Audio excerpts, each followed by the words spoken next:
بسم الله الرحمن الرحيم الحمد لله رب العالمين الحمد لله الذي هدانا لهذا وما كنا لنهتدي لولا أن هدانا الله أشهد أن لا إله إلا الله وحده لا شريك له وأشهد أن محمدا عبده ورسوله اللهم صل على محمد وعلى آل محمد وصليت على إبراهيم وعلى آل إبراهيم إنك حميد مجيد اللهم بارك على محمد وعلى آل محمد كما باركت على إبراهيم وعلى آل إبراهيم إنك حميد مجيد ورضي اللهم عن الخلفاء الراشدين والصحابة أجمعين ومن تبعهم بإحسان إلى يوم الدين أما بعد والسلام عليكم ورحمة الله وبركاته. Mes sœurs, mes frères, les louanges, les remerciements, les éloges ne cessent qu'au vivant qui ne meurt pas. Je nomme Allah, le premier qui n'a pas de début, le dernier qui n'a pas de fin. L'apparent, le dominant sur toute chose, le subtil, le bien informé, nous le louons. Et lui seul mérite les louanges. Nous revenons vers lui repentant. Nous demandons protection contre les conséquences de nos péchés, et lui seul en sait le nombre. Et les tendances de l'âme, et l'âme ordonne certainement le mal, hormis celle à qui Allah fait miséricorde. Celui qui Allah guide par miséricorde, tu ne trouveras personne pour l'égarer. Celui qui est privé de sa guidée, par justice, tu ne trouveras personne pour lui montrer le droit chemin. J'atteste donc qu'il est le seul, digne d'adoration. Le parfait dans son essence, le parfait dans ses noms et attributs. Le parfait dans tous ses actes qui oscillent entre sa bonté et sa miséricorde. Sa générosité d'une part, et sa justice, elle basée sur son omniscience et sur sa sagesse. J'atteste la véracité de l'exemplarité de la prophétie de Mohammed ibn Abdillah, qu'Allah bénisse le meilleur des hommes qu'il a choisi pour faire sortir les gens des ténèbres vers la lumière, de l'injustice des religions vers la justice de l'islam. Celui qui a fait parvenir son message, qui a souffert comme personne d'autre, qui a assumé tout ceci pour la satisfaction d'Allah subhanahu wa ta'ala, qu'Allah fasse de celui qu'il a voulu être un modèle, qu'il les bénisse, sa famille, ses compagnons et tous ceux qui les auront suivis dans le droit chemin, et nous fasse l'honneur donc d'en faire partie. Bienvenue dans ce jardin du paradis, comme l'aurait dit cet homme, le meilleur des hommes, Mohammed sallallahu alayhi wa sallam, d'après Anas ibn Malik. Le prophète alayhi salatu wa sallam disait, quand vous passez dans les jardins du paradis, profitez-en. Ils lui ont demandé à Rasulallah, c'est quoi les jardins du paradis? Il dit, les gens, les jardins, les endroits où on se rappelle Allah subhanahu wa ta'ala. Qu'Allah nous compte parmi les gens qui se rappellent souvent, fréquemment. Allah subhanahu wa ta'ala, c'est bien fait, sa perfection. Et ensuite, donc aujourd'hui, on va, dans cette série, le devoir d'invoquer, on a choisi de parler aujourd'hui donc de pour qui invoquer. Cela paraît être aller de soi, mais en réalité, ce n'est pas tellement de cela dont il s'agit, entre guillemets, parce que il faudrait que l'esprit prévale sur la lettre. Pour qui invoquer, on pense souvent à nous-mêmes, peut-être à nos parents parfois, mais en réalité, Allah dit subhanahu wa ta'ala, dans le verset 10 de la sourate 49, Innamal mu'minuna ikhwa. Dans la sourate Hujurat, des appartements, sourate numéro 49, Allah dit, les croyants ne sont rien d'autre que des frères. Il dit également dans la sourate 9, Tawbah, au Bara, verset 71, Wal mu'minuna wal mu'minat, ba'duhum awliya'u ba'd. Les croyants et les croyantes sont les alliés les uns des autres. Et le meilleur des hommes nous a enseigné. D'après Abu Hamza, Anas bin Malik, al-Agré, il a dit que le prophète sallallahu alayhi wa sallam a dit, aucun d'entre vous ne sera véritablement croyant s'il n'aime pas pour son frère ce qu'il aime pour lui-même. La yu'minu ahadukum hatta yuhibba li akhihi ma yuhibbu li nafsi. Un épigone a reçu une lettre d'un frère dans l'islam qui lui a dit, comment tu vas? Il lui a répondu, wa alayka salam. Tu m'as demandé comment je vais. Il m'a été plus facile de jeûner en pleine canicule, de me priver donc du manger, du boire, des relations conjugales, du lever de l'aube au coucher du soleil, en pleine chaleur, que d'aimer pour mon frère ce que j'aime pour moi-même. Salam. Quelque chose d'extrêmement difficile et à laquelle nous aspirons tous, nous devons aspirer, parce que le prophète sallam a dit La yu'minu ahadukum hatta. Aucun d'entre vous ne sera croyant. Les savants disent, bien sûr, il ne s'agit pas de mécréance, il s'agit de croyance, la perfection de la croyance.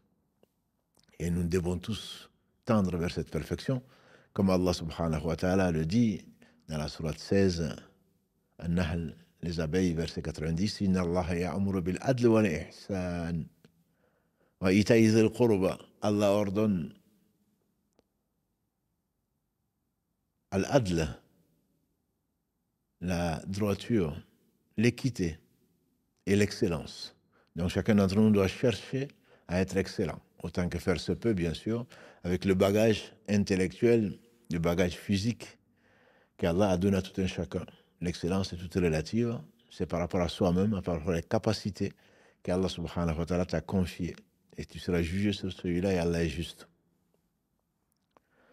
Aimer donc pour son frère ce qu'on aime pour soi-même exige, mes frères et sœurs, de prier pour eux.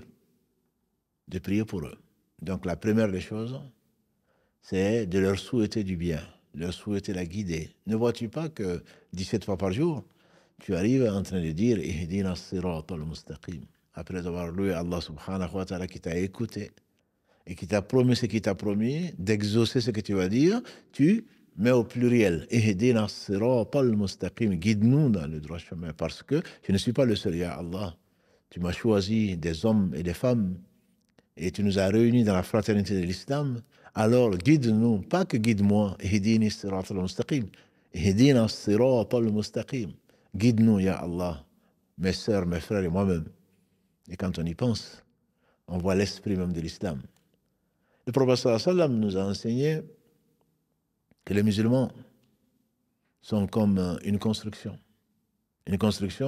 dont les parties s'entremêlent et se soutiennent. Quand le bourrian marsous, et il a montré donc ses 10 doigts entremêlés. Hadith rapporté par l'imam al-Bukhari et l'imam Muslim, car elle fasse miséricorde, les deux références en matière de hadith. Et le prophète sallam a dit également, dans ce qui a été rapporté également par les deux, les croyants dans leur compassion, dans leur solidarité, sont tels un corps, comme un corps. Quand un seul membre, j'ai dit, se plaint, est touché par un mal, c'est tout le corps qui répond par la fièvre et l'insomnie. C'est tout le corps qui y répond par la fièvre et l'insomnie. C'est un hadith qui est très beau. C'est que tu fais partie d'une communauté, pas bien sûr pour exclure les autres, au contraire, mais c'est que chaque membre qui souffre, dans une autre version, rapporté là par l'imam Muslim, le prophète sallam a dit, les croyants sont comme un seul corps. Quand l'œil se plaint, un mal, c'est tout le corps qui est mal.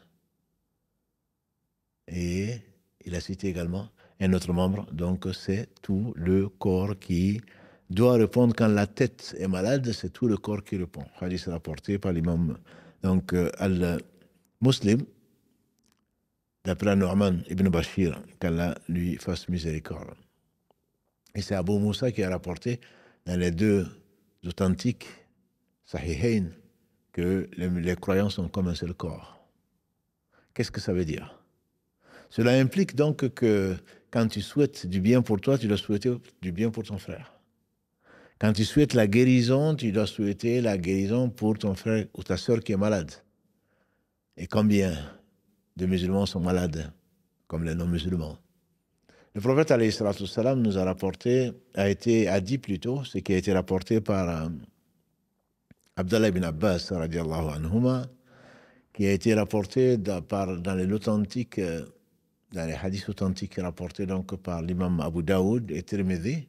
Ibn Abbas dit que le prophète alayhi salatu salam nous a dit, celui qui a visité nul musulman ne va visiter son frère, un autre musulman, en disant As'alullah al-Azim, Rabb al-Arsh al-Azim, an yashfik, 7 fois. Quand tu vas visiter un malade, et tu lui dis, je demande à Allah, l'immense, Seigneur du trône immense, As'alullah al-Azim, Rabb al-Arsh al-Azim, an yashfik, qu'il te guérisse. Cette fois, sans que Allah subhanahu wa ta'ala ne le guérisse. Et ça fait partie, comme vous le savez, des 5 ou 6 droits du musulman sur son frère. Le fait de visiter le malade. Et c'est un devoir. Pourquoi? Parce que c'est ton frère. Pourquoi? Parce que la miséricorde d'Allah subhanahu wa ta'ala descend auprès du malade. Et il a dit, alayhi salatu wassalam, ne dites que du bien quand vous visitez un malade. Parce que les anges sont là pour dire Amin. Si tu es en bonne santé, Allah t'éprouve par la vue de quelqu'un qui est malade, au point que le prophète sallallahu alayhi wa sallam nous a dit, quand on voit quelqu'un qui est éprouvé, on doit dire Alhamdulillah, alladhi afani wa talaka bihi, Alhamdulillah qui m'a épargné ce par quoi tu as été éprouvé, pas un signe de moquerie, parce que tu souffres à sa place. Tu le vois se déplacer difficilement, tu le vois en train de souffrir, tu dois souffrir. C'est de la compassion, c'est comme un seul corps. Et de ce point de vue, tu te dois de souffrir quand tu entends, quand tu vois les musulmans en train de souffrir de par le monde, ceux qui n'ont pas de quoi manger, et il y en a beaucoup, et partout. Sur qui tombent des bombes, et Allah seul sait qu'il y en a. Ceux qui sont agressés et dans les guerres, combien d'orphelins, combien de veuves souffrent de l'absence de leur père ou de leur mari, qui ont tout perdu, sauf leur foi en Allah subhanahu wa ta'ala. C'est d'ailleurs parfois très étonnant. Quand tu vois les gens qui ont tout perdu et qui remercient Allah subhanahu wa ta'ala parce qu'ils ont confiance. Et donc, ne pas prier pour eux, très certainement, c'est une trahison. C'est un manque de perfection de la foi. Pas un manque de foi, mais un manque de perfection de la foi. Et c'est un manque en réalité de connaissance. C'est de l'ignorance. Pourquoi? Parce que le prophète sallallahu alayhi wa sallam a dit, il n'y a pas un musulman. Il n'y a pas un musulman qui prie pour son frère en son absence, sans que Allah n'ait mis ou ne mette un ange qui dit ainsi qu'à toi aussi. Ainsi qu'à toi aussi. Ou l'équivalent. Ainsi qu'à toi aussi. Prier pour ton frère qui est absent t'amène à l'exaucement de tes prières. Hadith rapporté par l'imam Muslim. Ça veut dire qui perd, c'est toi qui perds. Certains pieux prédécesseurs avaient compris cela et priaient beaucoup pour les gens qui n'étaient pas, donc qui étaient absents pour leurs frères. Quelque part, c'est une façon de provoquer l'acceptation de tes propres prières, puisque le prophète sallallahu a dit, entre autres, prier par une bouche qui ne fait pas de péché. Ils ont dit, mais comment cela se fait-il? Il dit, tu pries pour ton frère qui est absent, l'ange te dit ainsi qu'à toi aussi, et comme l'ange ne fait pas de péché, Allah accepte de l'ange, et peut-être pas de toi. Par contre, il accepte donc tes invocations pour celui qui n'est pas là, puisqu'il est en train de prier pour toi. Et Allah subhanahu wa ta'ala y incite. Il incite beaucoup au travers des exemples des prophètes, alayhi salatu wassalam. Et il leur donne même, notamment pour la demande de pardon. Il leur donne même. Dans la sourate Mohammed, sourate 47, verset 19, qui est souvent citée dans les premières conditions de la ilaha illallah, Allah dit à son prophète, fa'alam annahu la ilaha illallah wa astaghfiru li dhanbik wa lil mu'minin wal mu'minat. Sache, ô Mohammed, qu'il n'y a pas d'être digne d'adoration si ce n'est Allah, et demande pardon pour tes erreurs ainsi que les fautes des croyants et des croyantes. Ibrahim, alayhi salatu salam, dans la sourate qui porte son nom, la sourate numéro 14, dans le verset 41, il demande à Allah, Rabbana ghfirli, wa li walidayya, wa lil mu'minin, yawma yaqumul hisab. Ô Allah, pardonne-moi, ainsi qu'à mes pères et mères, et aux croyants, le jour du jugement dernier, le jour des comptes. Verset 41 de la sourate 14. Nuh, le premier messager, alayhi salatu salam, l'un des 5 meilleurs hommes que la terre a porté, avec Ibrahim, Moussa, Isa et Mohammed, alayhim salatu wassalam, il a demandé à Allah dans le dernier verset de la sourate qui porte son nom, verset 28 de la sourate 71 qui s'appelle la sourate Nuh, Rabbi ighfirli wa liwalidayya wa liman dakhala bayti mu'minan wal mu'minina wal mu'minat. Ô Seigneur, pardonne-moi ainsi qu'à mes pères et mères, à mes pères et mères, et à celui qui entre chez moi en tant que croyant, et aux croyants et aux croyantes. C'est un devoir, notamment par le pardon. Parce que celui qui est pardonné, alhamdulillah, il a eu l'essentiel. Qu'Allah nous pardonne. Ne sais-tu pas que des croyants seront étonnés au jour du jugement dernier du degré que Allah leur réserve. Du degré que Allah leur réserve. Ils disent, Ya Allah, d'où je tire ce degré? Allah leur dit, hadith rapporté par l'imam muslim d'après Abu Huraira, qu'Allah l'agrée, Allah leur dit, parce que ceci, rapporté par l'imam Bukhari, il dit, ceci, c'est à cause de la demande de pardon de ton enfant. La demande de pardon de ton enfant. C'est l'une des, comme vous le savez, l'une des trois choses qui restent après la mort.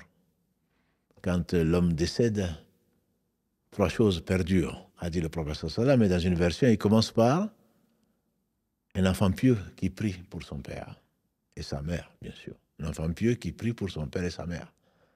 Une science utile qu'il laisse et également ce qu'il a dépensé, sadaqa jariya, qui perdure, une œuvre, un puits, une mosquée, une madrasa, un hôpital. Et donc, il a commencé, alayhi salatu wassalam, par celui d'un enfant pieux que tu laisses et qui prie pour toi. Le prophète, alayhi salatu wassalam, nous a enseigné tout le bien. Et en particulier, il nous a dit dans ce qui a été rapporté par l'imam al-Tabarani, de Ubadah ibn Thamit, qu'Allah l'agrée, qu'il n'y a pas un croyant qui prie pour les autres croyants, celui qui demande le pardon d'Allah subhanahu wa ta'ala pour les croyants, Allah lui donne, lui accorde une bonne action, une hasana, pour tous les croyants et toutes les croyantes. Pas seulement ceux qui sont sur terre, ceux qui sont sous terre aussi.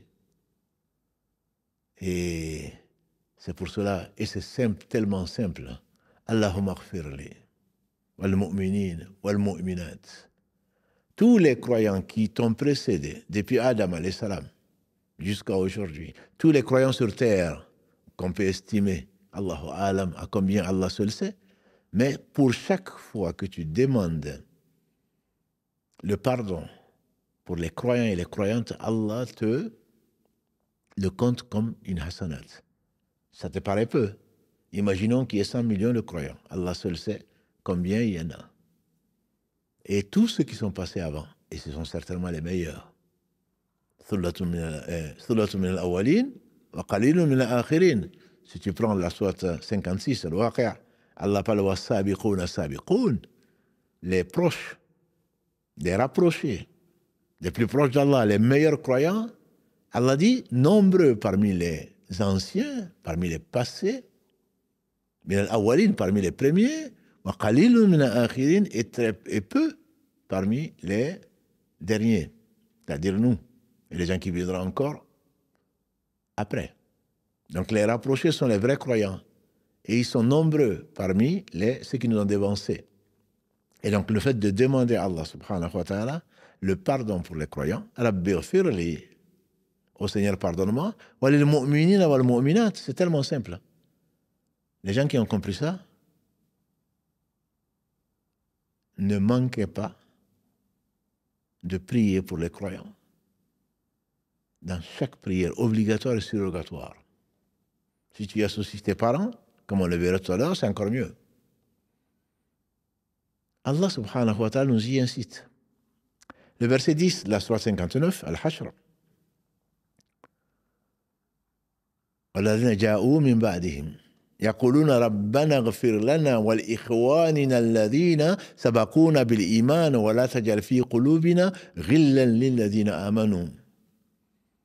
Donc il dit, subhanahu wa ta'ala, après avoir cité ce qui a été pris comme butin, il a dit ça appartient aux prophètes, aux pauvres parmi les muhajiroun,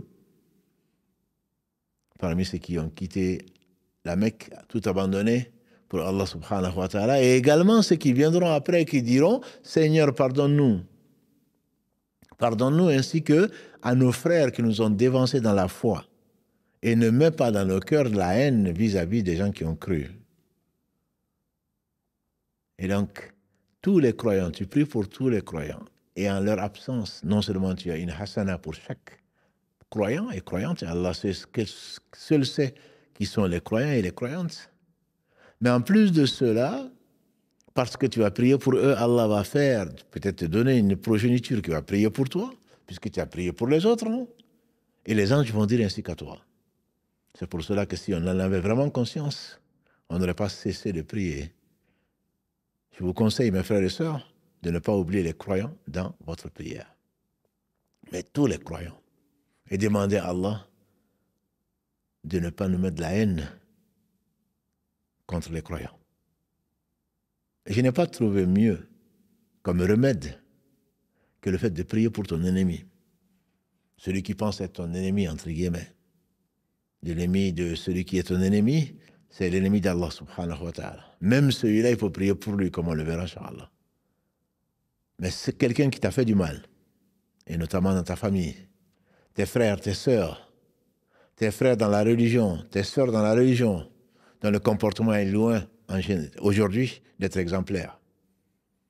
Ma sœur, mon frère, et quand tu entends, quand tu apprends ce qu'on a dit sur ton dos, je ne parle même pas de la médisance, qu'Allah compare dans le verset 12 de la sourate 49 au fait de manger la chair de son frère mort, qui est devenu une brosse à dents pour beaucoup d'entre nous, mais de la calomnie de surcroît, c'est qui mente.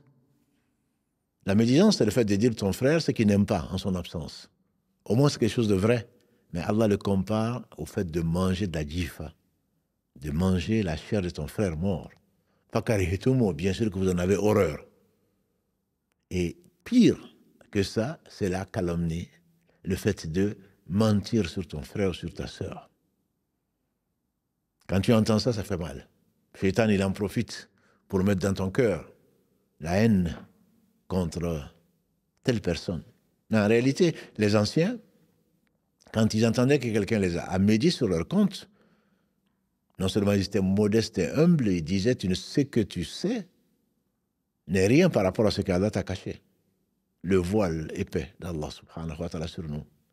Et un ancien disait, si les péchés avaient des odeurs, nauséabondes bien sûr, on n'aurait pas pu s'asseoir les uns à côté des autres. Et Allah dit, dans ce que vous savez, verset 45 de la sourate 35, verset 61 de la sourate 16, Allah dit, si Allah s'en prenait aux gens pour ce qu'ils ont fait, il n'aurait pas laissé sur la terre un seul être vivant. Donc, le fait que Allah ait dévoilé ton péché, ce n'est rien par rapport à tes péchés. C'est pour cela que le pardon ne doit pas cesser d'être ton réflexe. Chaque fois que tu penses à Allah, demande pardon. Les bienfaits, tous les bienfaits viennent d'Allah. Sourate 16, verset 53. Et il n'y a pas de bienfaits apparents et les cachés sont bien plus nombreux. Direct, même quand tu vas remercier les gens parce qu'il faut les remercier, même ceux, c'est Allah qui a voulu leur donner ce bienfait, leur faire aimer de dépenser et t'as choisi pour que les gens te fassent ce bienfait, ne serait-ce qu'un sourire, qui est une sadaqa, comme l'a dit le prophète sallallahu. Et tu ne saurais jamais. Et si tu te mettais à compter les bienfaits d'Allah, Sourate 16, verset 18, Sourate 14, verset 34, tu ne saurais pas les dénombrer. Et donc, que tu respires, que tu parles, que tu entendes, que tu vives, que tu dormes. Tout ceci sont des bienfaits que tu ne peux pas à chaque respiration, combien tu dois à Allah. C'est pour cela que personne d'entre nous ne rentrera au paradis à cause de nos œuvres. Le prophète sallam, quand il a dit, même toi, il dit, même moi, si Allah ne me fait pas miséricorde. Hadith rapporté par les deux, Bukhari et Muslim. Et dans une autre version rapportée par l'imam al-Bukhari, il a dit, je ne sais pas, Wallahi, je ne sais pas ce qu'on fera de moi. Bien sûr, on sait qu'Allah lui a pardonné, Allah va l'honorer, Allah l'a honoré dans ce bas monde et il l'honorera dans l'autre monde. Je ne sais pas ce qu'on fera de moi ne veut pas dire qu'il ignore ce qu'on fera de moi, c'est-à-dire que ce qu'on fera de moi, je ne le mérite pas. C'est par pure miséricorde d'Allah subhanahu wa ta'ala qu'il va me faire miséricorde, il va me faire entrer au paradis. Donc ne vous posez pas des questions de savoir, moi je mérite. Allah n'est obligé de personne. J'ai fait ceci, j'ai fait cela. Si tu as fait du bien, c'est grâce à Allah. Si tu as fait du bien, c'est grâce à Allah. Celui qui trouve du bien, comme l'a dit le prophète sallam dans le hadith d'Abu Dhar, que nous connaissons, rapporté par l'imam muslim, hadith Qudsi, celui qui trouve du bien, qui commence par Ya ibadi inni haramtu dhulma ala nafsi, ô mes serviteurs, je me suis interdit l'injustice, jusqu'à la fin du hadith. Allah dit, celui qui trouve du bien, qui remercie Allah. Qui trouve autre chose, qui n'en veuille qu'à lui-même. Qui n'en veuille qu'à lui-même. Et donc, ce Seigneur subhanahu wa ta'ala a voulu que tu pries pour les musulmans. Et chaque musulman, chaque croyant pour qui tu vas prier, tu dis que les musulmans sont frères. Tu dis ton frère, comment tu vas l'oublier dans tes prières? Et donc, avant le salam, que l'on apprenne, que l'on revise. Et c'est facile. Si Allah le facilite. Allahumma ghfirli. Wali walidayya. Oh Allah, pardonne-moi ainsi qu'à mes pères et mères. Walil mu'minina wal mu'minat. Facile. À celui à qui Allah facilite. Allahumma ghfirli. Si tu ne t'oublies pas, alors n'oublie pas tes pères et mères. Si tu ne t'oublies pas, alors n'oublie pas les croyants et les croyantes. Alors très certainement pour chaque croyant, si tu savais ce que ça représentait chez Allah, tu n'aurais certainement pas négligé de le faire avant de faire ton salam. Si tu peux le faire, à chaque prière, fais-le. Je ne dis pas à chaque raka si tu peux, là où tu es le plus proche d'Allah subhanahu wa ta'ala dans ton sujoud, ou au moins dans chaque prière, quand tu as fini le tashahhud, quand tu as fini la prière ibrahimi, de prier pour tes parents et pour notamment les croyants et les croyantes. Ça te fait autant de hasanat. Tu seras surpris, ma sœur. Tu seras surpris quand tu verras des montagnes et des montagnes de hasanat. D'où cela te vient? C'est parce que tu as prié pour les autres et pour les croyants. Et Allah seul sait qui sont les croyants, pas forcément ceux à qui nous pensons. Et les morts, les décédés comme les vivants. Et Allah subhanahu wa ta'ala voudra qu'également pour toi on prie. Donc pour les musulmans en général, il ne faut pas les oublier. Si tu les oublies, très certainement, tu as oublié du bien pour toi-même en réalité. Tu as oublié du bien pour toi-même. Parce que tu aurais pu, si tu avais écouté la recommandation du prophète sallam, si tu avais écouté la recommandation d'Allah subhanahu wa ta'ala, très certainement tu aurais gagné beaucoup. D'où la gravité de l'ignorance. Celui qui est ignorant, il est contre lui-même. Et celui qui apprend, c'est pour lui-même. Alhamdulillah, Allah nous a enseigné ce qu'on ne savait pas. Wallahu akhrajakum min butuni ummahatikum la ta'lamuna shay'a.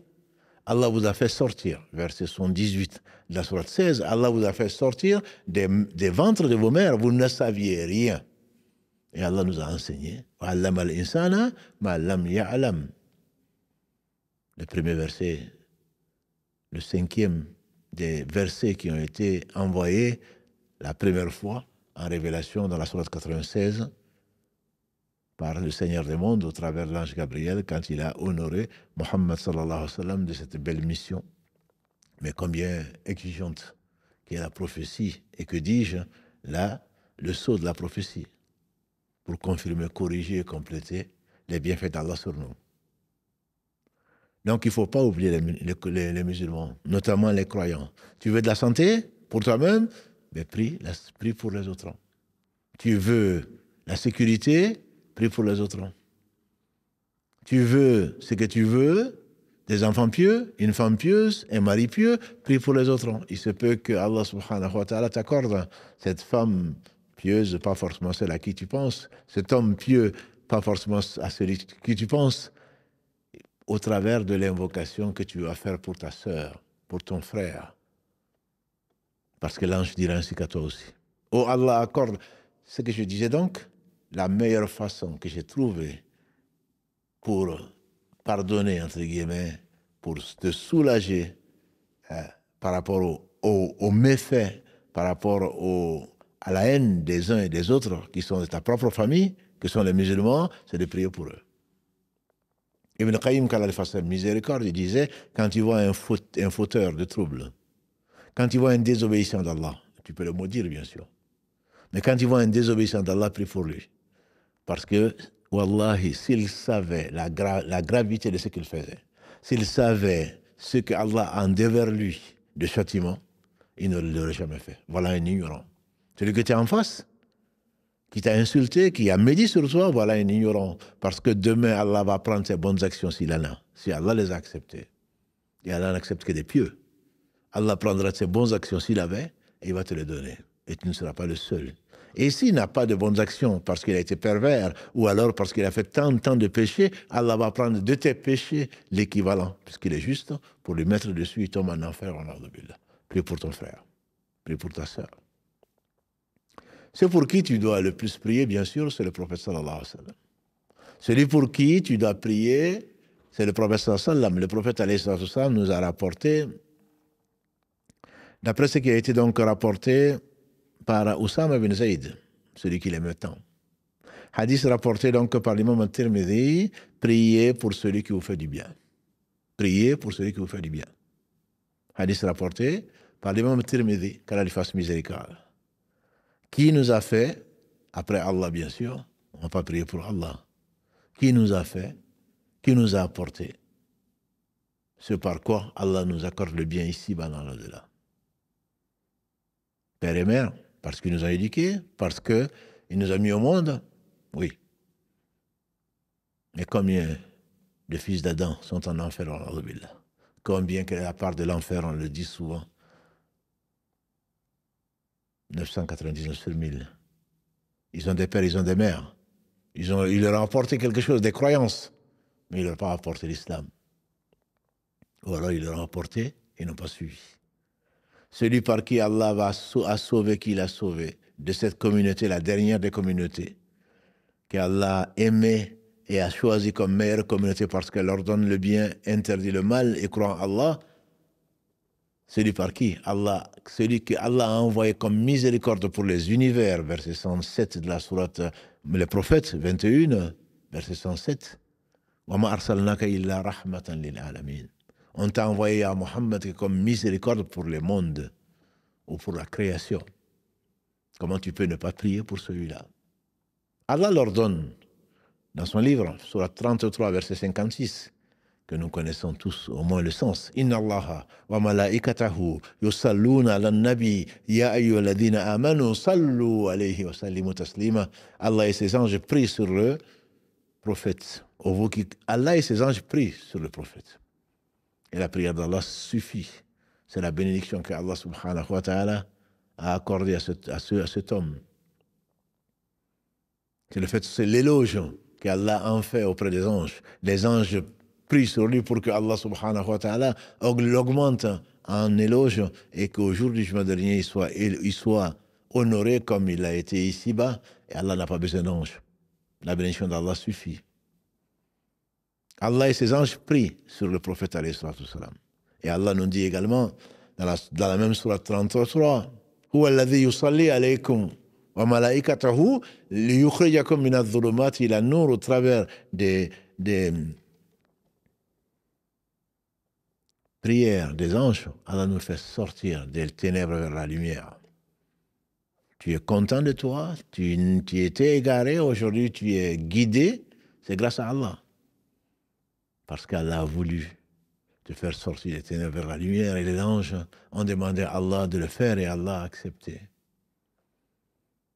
Celui pour qui on doit prier le plus, notamment le vendredi. Elle dit le vendredi est la fête, notre jour de fête. Jusqu'à ce qu'ils disent le vendredi a des caractéristiques dont comporte une heure. Celui qui invoque Allah, Allah subhanahu wa ta'ala le lui accorde. C'est un moment d'agrément, c'est un moment d'exaucement, comme on l'a dit.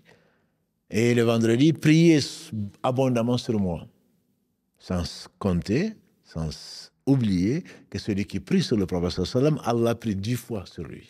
Encore une fois, ce sont des prétextes.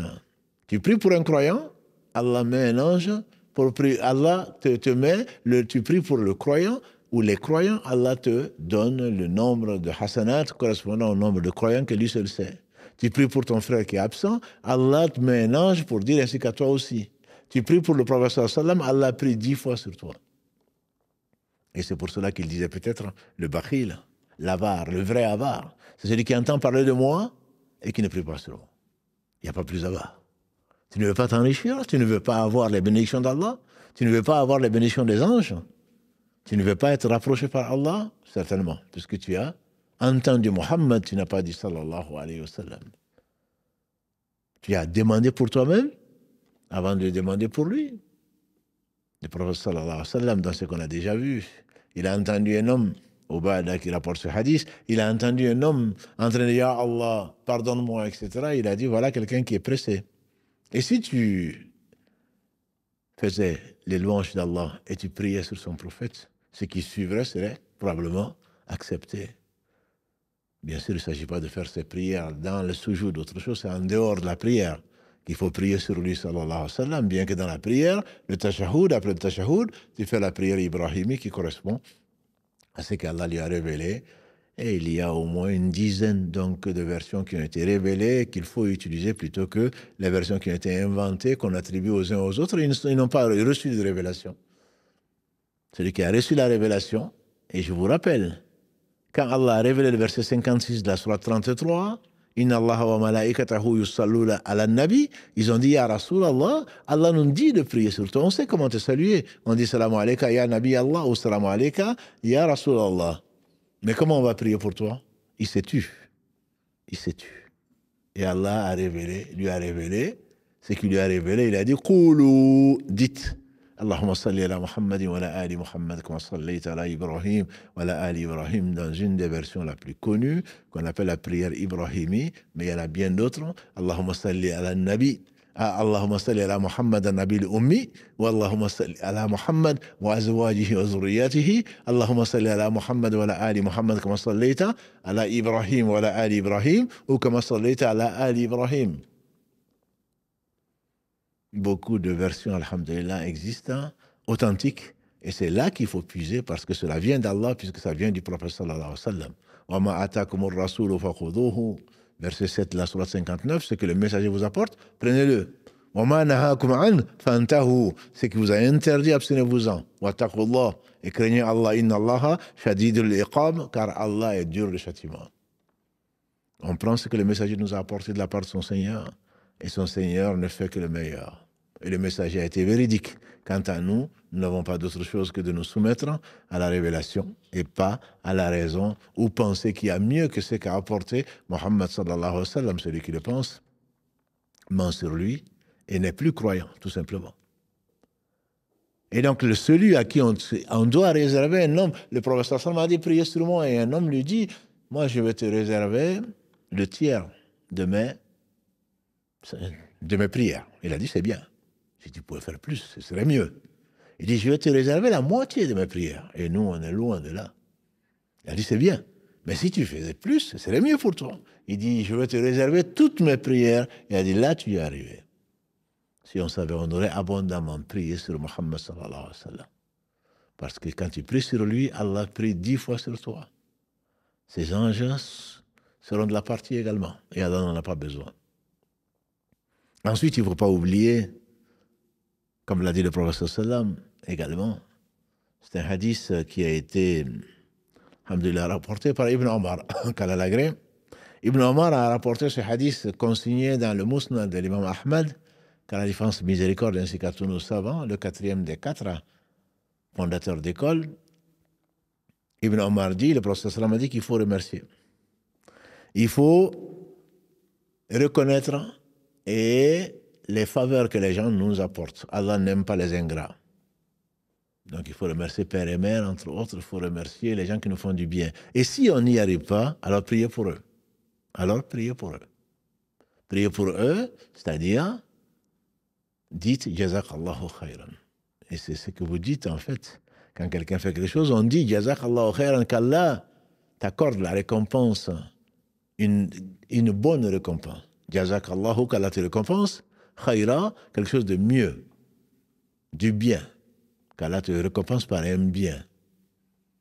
Et celui qui n'a pas, qui ne peut pas remercier, Allah seul sait qu'on ne peut pas remercier les gens qui nous ont fait du bien et qu'on ne peut pas remercier Allah, les gens qui nous ont fait du bien, au moins qu'on leur dit Jazakallahu khairan, et les anges diront ainsi qu'à toi aussi, qu'Allah te donne un bien. Allah te récompense par un bien, khairan, quelque chose de mieux que ce que tu m'as fait. Et c'était le cas des reconnaissants qui étaient les Muhajiroun, qui ont tout abandonné pour Allah, meubles et immeubles. Quand ils sont arrivés à Madina, les Ansar, les secoureurs, ont partagé avec eux tout ce qu'ils avaient. Et ils ont dit, les Muhajiroun, mais qu'on n'arrive pas à les remercier. Comment on fait? Le prophète sallallahu alayhi wa sallam a dit, priez pour eux. Dites-leur, Jazakumullahu khayran. Et nous on dit, Jazakumullahu khayran, aux compagnons du prophète sallallahu alayhi wa sallam, par qui Allah nous a apporté la religion. On dit, Jazakumullahu khayran, à nos savants, par qui Allah subhanahu wa ta'ala nous a expliqué la religion. On dit, Jazakumullahu khayran, à nos pères et mères. Ensuite. Après les compagnons, après Muhammad sallallahu alayhi wa sallam, après les compagnons, après ceux qui les ont suivis, tous savants, puisque craignant Allah subhanahu wa ta'ala, innama yakhsha Allah min ibadihi, al-ulama, en réalité ne craignent vraiment Allah que les savants. Et les meilleurs, les plus grands savants de la communauté, ce sont les meilleurs. Très certainement, ce sont les compagnons du prophète sallallahu alayhi wa sallam, ce sont les prophètes bien sûr.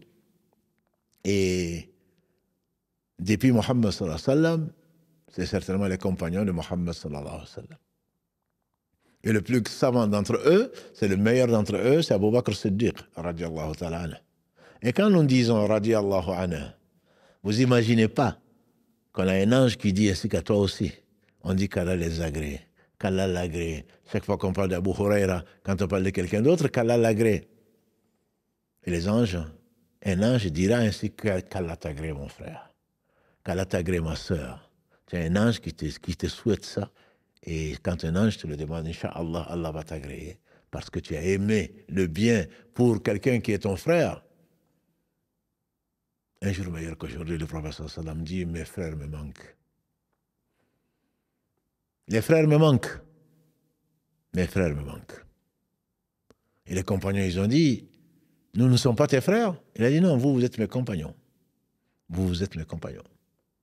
Mes frères sont ceux qui vont croire en moi alors qu'ils ne m'ont pas vu.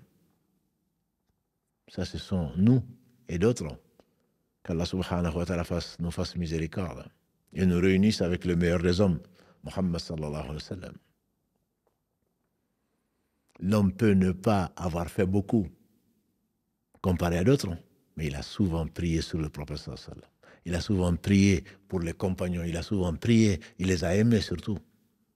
Il a souvent prié pour les savants. Il a souvent prié pour ses pères et mères. Allah dit dans le verset 23 de la sourate 17, à l'Isra, le voyage nocturne dont on a parlé samedi dernier. Dans le verset 23, Allah dit وَقَضَى رَبُّكَ أَلَّا تَعْبُدُوا إِلَّا إِيَّاهُ وَبِالْوَالِدَيْنِ ihsana. Ton Seigneur a décrété que tu n'adorerais que lui et de l'excellence avec père et mère. Et le minimum d'excellence, c'est de prier. C'est l'enfant pieux qui prie pour son père et sa mère. Abu Huraira rapporte que le prophète sallallahu alayhi wa sallam, un homme est venu lui demander, hadith consigné dans les deux, Al-Bukhari et Muslim, un homme est venu demander au prophète sallallahu alayhi wa sallam à qui je dois le plus d'égard, ou de bienveillance, ou de bienfaisance. Il a dit ta mère. L'homme a demandé ensuite, il a dit ta mère. L'homme a demandé ensuite, il a dit ta mère. L'homme a demandé ensuite, il a dit ton père. Et dans la version une des versions de Muslim, il a dit, et ensuite, tes proches de proche en proche. De proche en proche. La tante est comme la mère. La tante est comme le père. La tante paternelle, la tante maternelle, l'oncle paternel, l'oncle maternel font partie de ce lien de sang qu'Allah a rendu sacré. Prier pour père et mère, c'est un minimum. Allah subhanahu wa ta'ala, dans le verset qu'on a cité, verset 41 de la sourate 14. Ibrahim priait pour ses pères et mères, jusqu'à ce qu'Allah lui ait interdit, puisque son père est mort non musulman. Nuh, alayhi salatu wassalam, priait.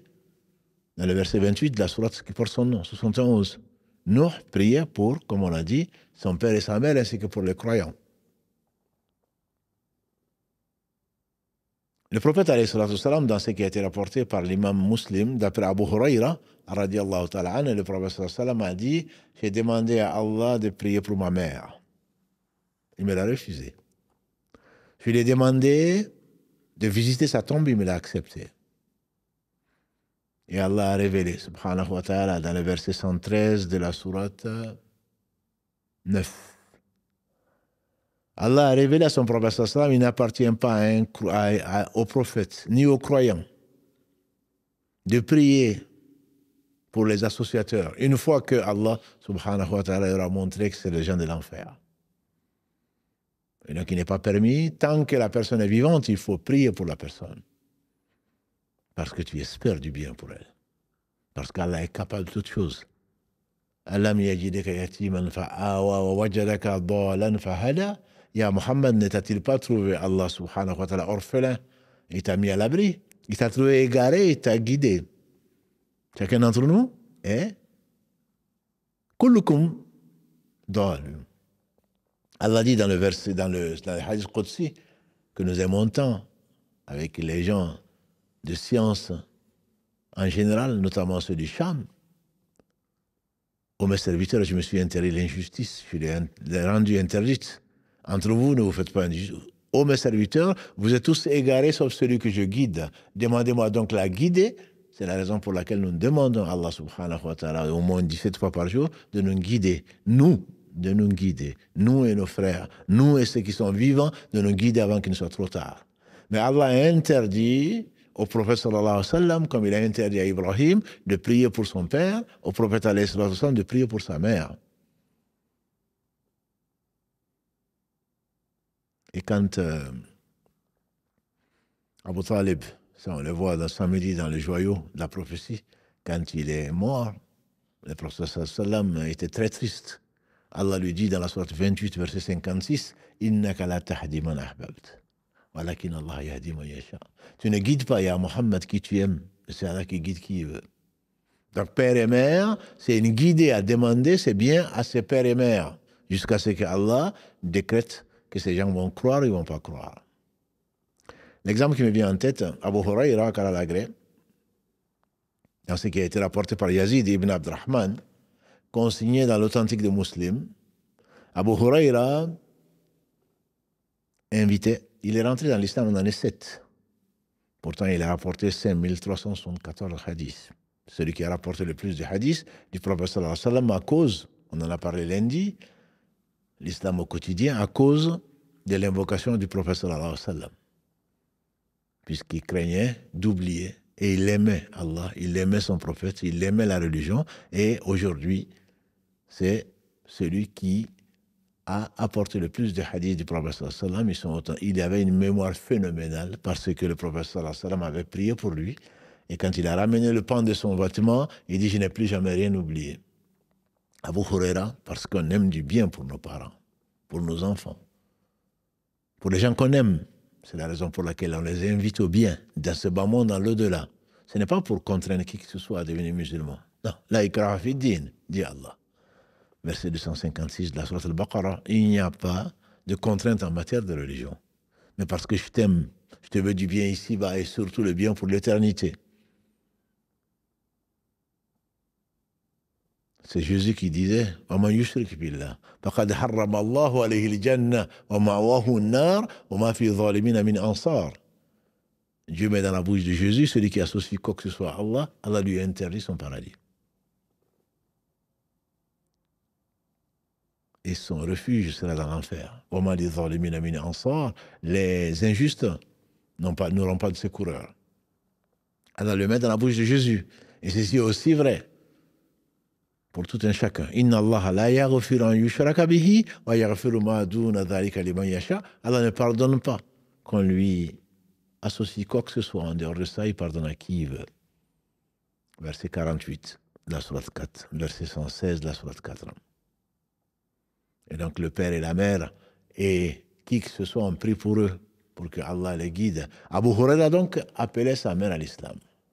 Il a insisté. Et un jour, voilà que sa mère a dit sur le prophète sallam ce qu'il n'aimait pas. Il est venu en pleurs voir le prophète sallam en disant, Ya Rasulallah, j'appelais ma mère. Et aujourd'hui, elle a dit sur toi ce que je n'aimerais pas, ce que j'aime pas. Il n'a pas dit, Ya Rasulallah, maudit ma mère. Non. Il dit, Ya Rasulallah, prie pour que Allah guide ma mère, parce que c'est Allah qui guide. C'est pas le prophète, c'est pas un homme. Quand on entend, non, je l'ai guidé, non, je l'ai converti. Non, c'est Allah. Par toi, Allah lui a montré le droit chemin. Et le prophète sallam dit à Ali, à Khaybar, il dit, Ya Ali, marche doucement. Si par toi, Allah guide quelqu'un vers l'islam, c'est mieux pour toi que les chameaux roux. Il a dit les meilleures choses que aimaient les nomades arabes, qu'on appelle les bédouins. Et c'est pas péjoratif. Abu Huraira a dit, Ya Rasulallah, prie Allah pour qu'il guide ma mère. Allah, le prophète sallam a dit, oh Allah guide la mère d'Abu Huraira. Il dit, je suis revenu, j'ai trouvé la porte fermée. Et j'ai entendu du bruit, de l'eau. Et ensuite, ma mère est venue, a porté sa robe et est venue ouvrir. Il a dit, Ashhadu an la ilaha illallah, ashhadu anna Muhammad Rasulullah. J'atteste qu'Allah seul mérite l'adoration, j'atteste que Mohammed est son messager. Il en a pleuré de joie. Allah avait exaucé son vœu au travers de l'invocation du prophète sallallahu alayhi wa sallam.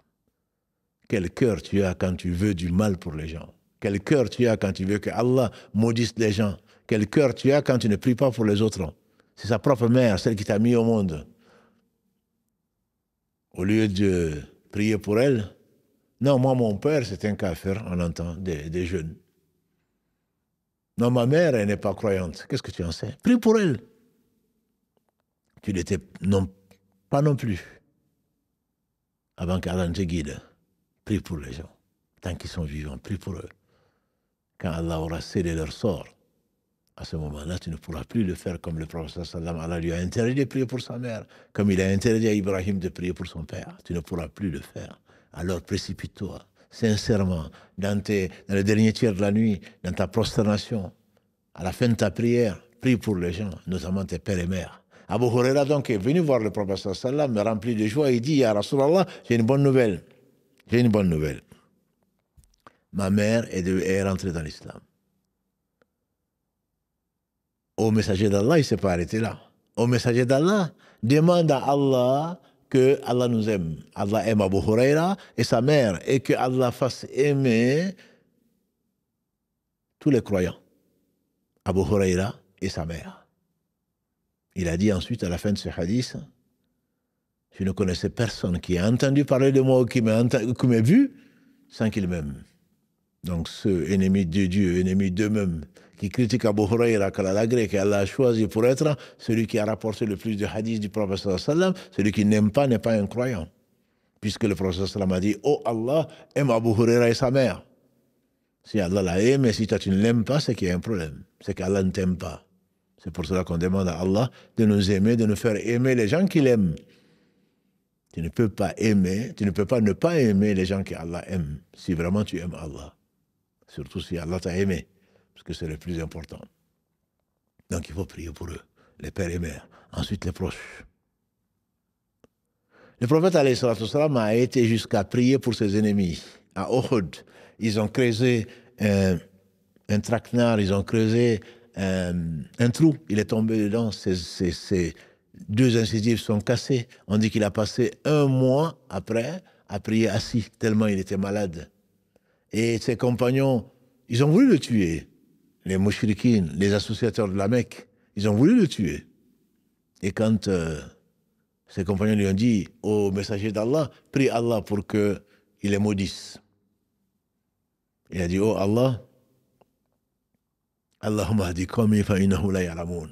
Allahumma hadi qawmi fa innahum la ya'lamun. Oh Allah, guide Allahumma aghfir qawmi fa innahum la ya'lamun plutôt. Allahumma aghfir qawmi fa innahum la ya'lamun. Oh Allah, pardonne à mon peuple parce qu'ils ne savent pas.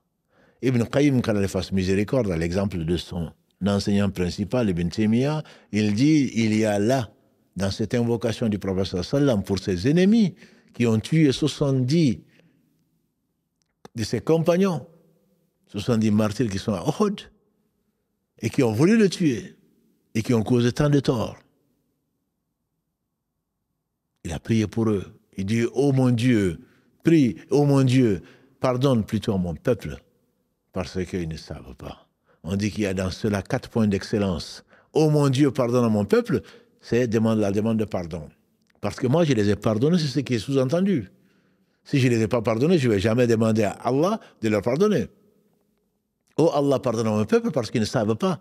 Et il dit, mon peuple, ils sont de moi, moi je suis d'eux. Tu n'as pas vu, et on a vu ça dans le joyau de la prophétie, la semaine d'avant, le prophète sallallahu alayhi wa sallam, qu'est-ce qu'il a dit quand l'ange de la montagne est descendu? Pour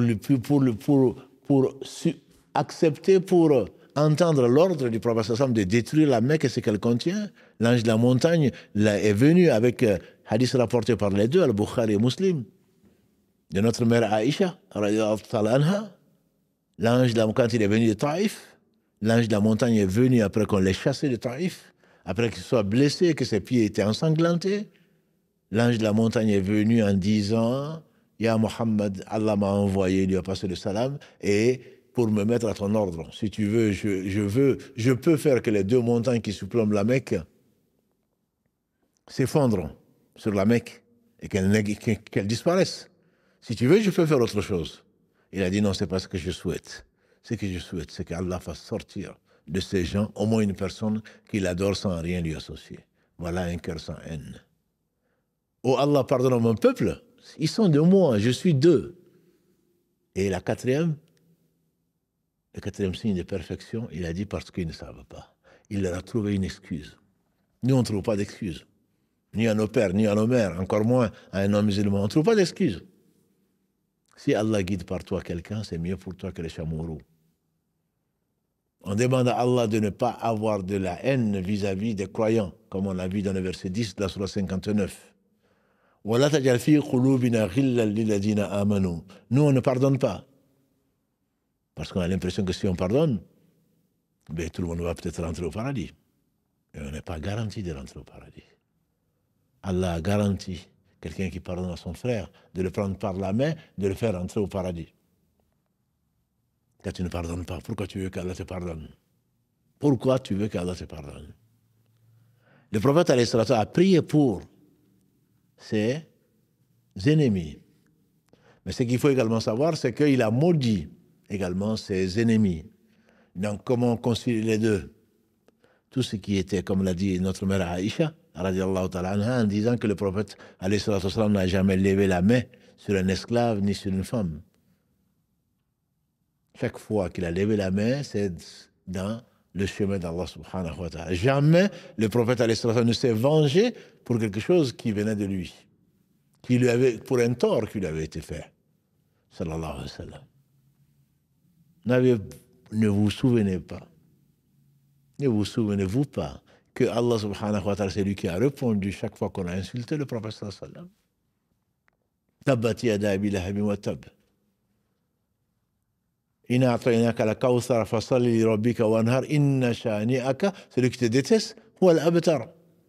C'est lui qui est coupé. Que les 2 mains d'Abu Lahab, que l'Abu Lahab, toi, qu'il périsse et que ses 2 mains périssent, parce qu'il a dit au prophète sallallahu alayhi wa sallam qu'il périsse. C'est Allah qui lui a répondu. Le prophète sallallahu alayhi wa sallam ne s'est jamais vengé pour lui-même. Par contre, il a maudit les gens qui ont attaqué l'islam. Il les a maudits. Pendant 1 mois, dira Anas, les gens qui ont trahi ses compagnons, prétextant qu'ils étaient rentrés dans l'islam, et ils les ont tués à toutes les prières. Pendant 1 mois, le prophète les maudissait. Abu Bakr en a fait pareil du temps de Musaylim al-Kadhab. Pendant le peu de temps qu'Allah l'a chargé de la responsabilité des musulmans, Omar ibn Khattab l'a fait. dans les prières. Pourquoi? C'est une question de solidarité avec les musulmans. Ce n'est pas son droit à lui, c'est le droit des musulmans, le fait de prier pour les musulmans, le fait de prier, de maudire ceux qui sont injustes. Ceci fait partie. Le qunut, c'est ce qu'on appelle le qunut, le fait de dans la prière, que ce soit celle du matin, celle de l'après-midi, celle de midi, celle du coucher du soleil, celle de Isha, dans les 5 prières, les compagnons du prophète sallam, à l'exemple du prophète sallam, faisaient des invocations contre les injustes. Et le qunut n'est pas fait parce que tu décides de le faire. Tu peux invoquer pour ou contre dans ta prière. Mais le qunut, ça se fait en groupe et ce sont les savants qui décident parce qu'il n'y a pas de pluie, parce qu'il y a il y a un grand malheur qui s'est abattu sur les musulmans à cause de leurs péchés. Il est conseillé, il est recommandé aux différentes mosquées du monde de se réunir pour invoquer Allah. Il se peut qu'Allah accepte de celui auquel on ne pense pas. Et donc ça, ce sont des choses qui sont dans le fiqh, qu'on ne va pas rentrer dans le détail, mais le prophète ne s'est jamais vengé contre lui-même. Par contre, quand les gens se sont attaqués à la religion qu'il professait, que ce soit Utayba ibn Abu Lahab, quand il a exagéré dans l'attaque contre la mission, quand Abu Jahl et Utba ibn Rabia, Shayba ibn Rabia, Walid ibn Mughira, et tout ceci ont attaqué l'islam, et il a dit à Allah, charge-toi de cela. Et ils ont tous péri à Badr. Utayba, qui est le fils d'Abu Lahab, a agressé le prophète sallam, il a demandé à Allah de lui envoyer un de ses chiens. Et on a vu que quand il partait vers la Syrie, il y a un lion qui l'a dévoré. Et ça, il faut faire attention. Attention à l'invocation de l'opprimé. Comme l'a dit le prophète sallam, hadith authentique rapporté par Ibn Abbas à propos de Mu'adh ibn Jabal, quand le prophète sallam a envoyé Mu'adh ibn Jabal au Yémen pour leur apporter la religion, dis-leur, ya Mu'adh, tu iras chez les gens du livre. Au Yémen, il y avait des chrétiens. La première chose à laquelle tu vas les appeler, qu'ils unifient Allah. C'est-à-dire la ilaha illallah sans associer. La sharika là. S'ils acceptent, dis-leur que Allah a prescrit de jour comme de nuit 5 prières. S'ils acceptent que Allah a prescrit sur les riches un impôt sur les pauvres, la zakat, qui est peut-être synonyme de cet amour que tu peux avoir pour ton frère, que tu dois avoir pour ton frère. Allah t'a favorisé, pas parce qu'il t'aime. Tu as un surplus d'argent, tu as des économies, alors pense aux autres. Peut-être qu'Allah les aime plus que toi. Le paradis, la majorité des habitants du paradis, ce sont les pauvres. Alors Allah impose aux riches de donner à leurs pauvres. Il dit, s'ils acceptent ça, alors, attention, ne prends pas quoi que ce soit. Fais attention au doigt de l'opprimé. L'invocation de l'opprimé, parce qu'Allah jure que je te répondrai même après un certain temps. Il n'y a pas de voile entre l'invocation de l'opprimé et Allah. Et le prophète sallam a invoqué en tant qu'opprimé et Allah a répondu. Et comme il a promis de répondre. Surat 40, verset 60. Votre Seigneur a proclamé, invoquez-moi et je vous répondrai. Et même si c'est après un certain temps, Allah répond toujours aux invocations. De l'opprimé en particulier. Et celui-là, qu'il soit pervers ou pas, mes sœurs et frères, c'est pas parce que je pense faire du bien, celui-là c'est un pervers, c'est un non-musulman, et donc je peux me permettre. Non, ne te permets pas. Le prophète sallallahu alayhi wa sallam, il a dit, même l'opprimé, même s'il est pervers, même s'il est polythéiste, Allah répond parce que tu as pris son droit. Allah répond même si ton pervers, il a dit, le prophète sallallahu alayhi wa sallam, sa perversion ne nuit qu'à lui-même. Par contre, Allah lui a promis de répondre à son invocation. Donc, ce n'est pas parce que quelqu'un est moins pieux que toi, ce n'est pas parce que quelqu'un ne prie pas, ce n'est pas parce que quelqu'un n'est pas croyant que tu peux te permettre d'abuser si tu fais de l'injustice et de l'oppression et qu'il invoque Allah, qu'il soit musulman ou non musulman, qu'il soit un homme ou une femme, qu'il soit pervers ou pas, ou pieux, Allah a promis de répondre à son invocation, même s'il est pervers. Alors, pas d'injustice. Ya ibadi ni haramtu dhulma ala nafsi. Oh mes serviteurs, je me suis interdit l'injustice, je la rends interdite entre vous, ne vous faites pas d'injustice. Il a dit mes serviteurs, il n'a pas dit oh vous les croyants. On peut dire oh vous les croyants comme ya ayyuhalladhina amanu. Non, il dit ya ibadi, oh mes serviteurs, nous sommes tous des serviteurs d'Allah subhanahu wa ta'ala. Allah interdit l'injustice. Ici-bas, comme dans l'au-delà. Dans l'au-delà, il n'y en aura pas. Parce que toutes les injustices seront réglées. Tous les différends seront réglés. Par conséquent, méfie-toi ma soeur, méfie-toi mon frère. Donne le droit aux voisins, donne le droit aux collègues, donne le droit même à la chatte, que l'on sait à cause de quoi Allah subhanahu wa ta'ala a envoyé une femme en enfer parce qu'elle a séquestré la chatte qui n'a pas pu aller chercher toute seule à manger et à boire. Attention à l'invocation. L'invocation est puissante. C'est l'arme du croyant. Et celui qui invoque Allah subhanahu wa ta'ala, il répondra, il l'a promis. Et sa promesse est vraie. Il va la réaliser. Et donc, tu te dois d'invoquer pour ton ennemi si tu peux. Au moins pour tes parents, pour le prophète sallam, pour les compagnons, pour les musulmans en général, les croyants en particulier, pour bénéficier de ces hasanats, de ces bonnes actions, pour que demain, Allah subhanahu wa ta'ala te donne des gens qui après toi vont prier pour toi. Tu en auras besoin. On en a tous besoin. On a tous besoin d'Allah. On a tous, et rien n'arrive de bien si ce n'est par Allah subhanahu wa ta'ala. C'est pour cela peut-être que le prophète sallam a dit, d'après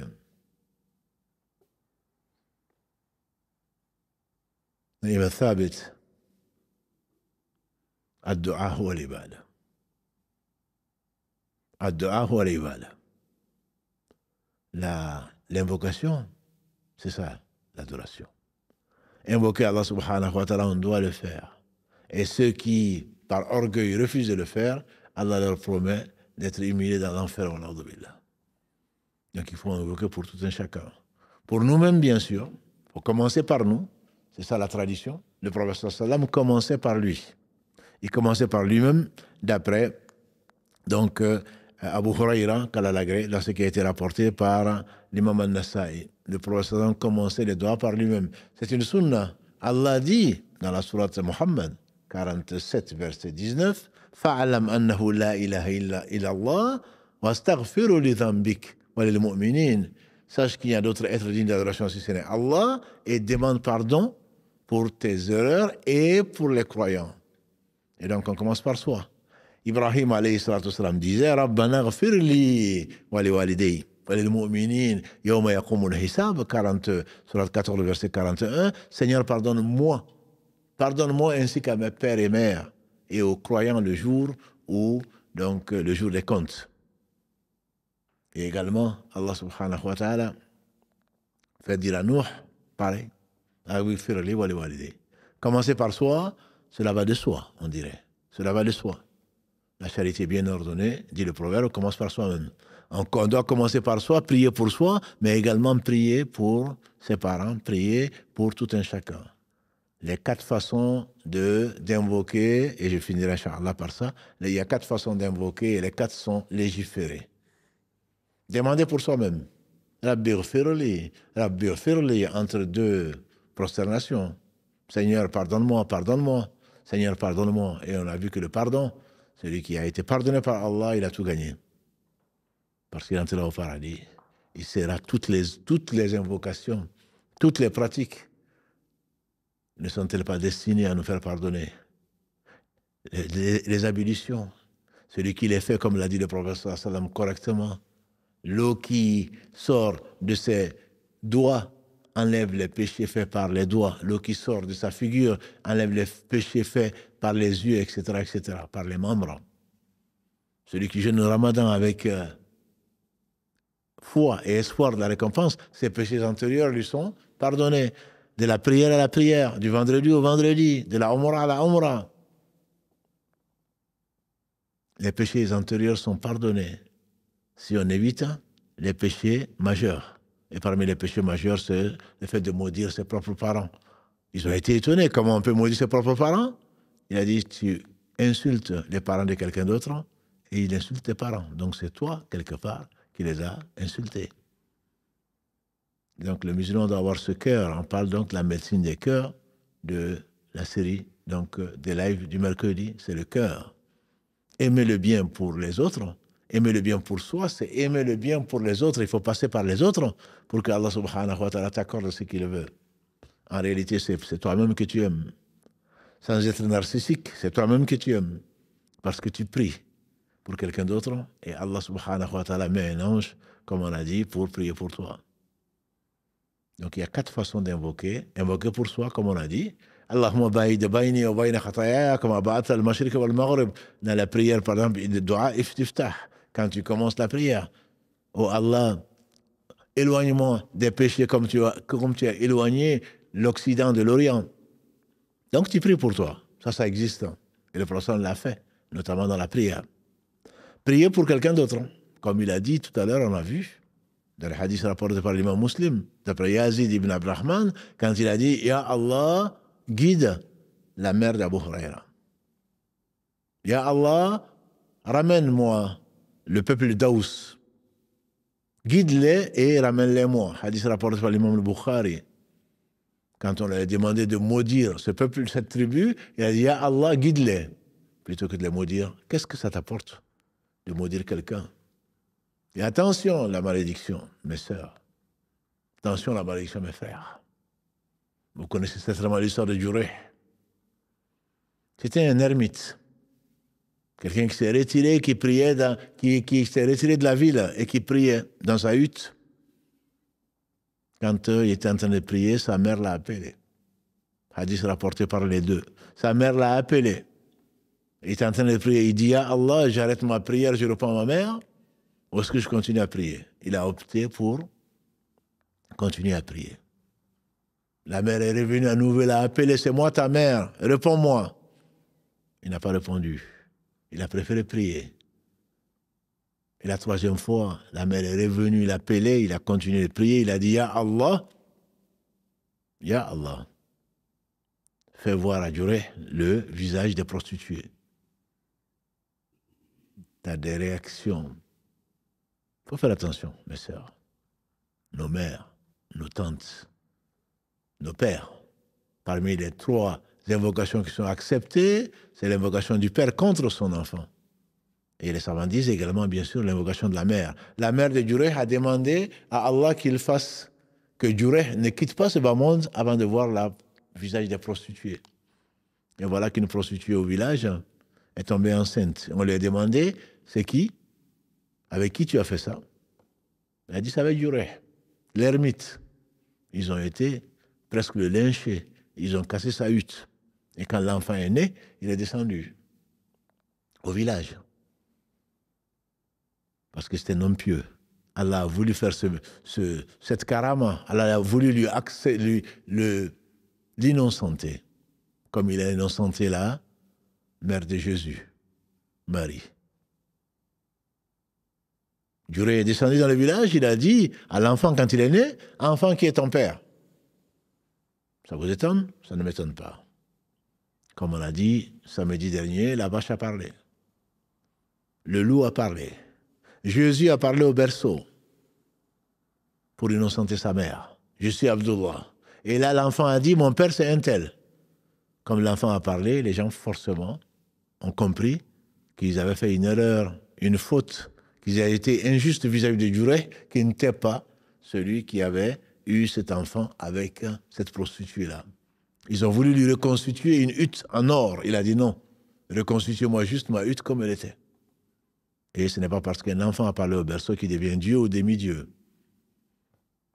Cet enfant a parlé pour innocenter Jureh. Mais néanmoins, la malédiction envoyée par sa mère s'est réalisée quand même. Tout ça pour dire quoi? Nos pères et mères, dans tout ce qui n'est pas obligatoire, on se doit de leur obéir. Et qu'Allah subhanahu wa ta'ala nous guide vers ce qu'il aime et agrée. Que nous ne soyons pas nombrilistes, ne pensons qu'à nous. En fait, on devient des avares. Oublier de prier pour le prophète sallam, c'est s'oublier soi-même, c'est être avare. Oublier de prier pour les croyants, à la fin de ta prière ou au milieu de ta prière, c'est être avare parce que tu t'es privés de la bénédiction d'Allah subhanahu wa ta'ala pour tous les croyants passés et présents. Et donc tu penses que tu penses à toi. En réalité, tu t'es oublié. Tu ne connais pas Allah subhanahu wa ta'ala. Voilà des gens pour qui il faut prier. Le prophète sallam, ses compagnons, nos savants, père et mère, même tant qu'ils sont vivants, même s'ils ne sont pas croyants, pour qu'Allah les guide, comme il a guidé la mère d'Abu Huraira, et ça lui est facile. Et pour chaque croyant, et même pour la guider, des gens qui ne sont pas croyants. Parce que s'ils sont guidés, c'est du bien pour eux, Allah se passe d'eux, c'est du bien pour toi également, comme l'a dit le prophète sallallahu alayhi wa sallam.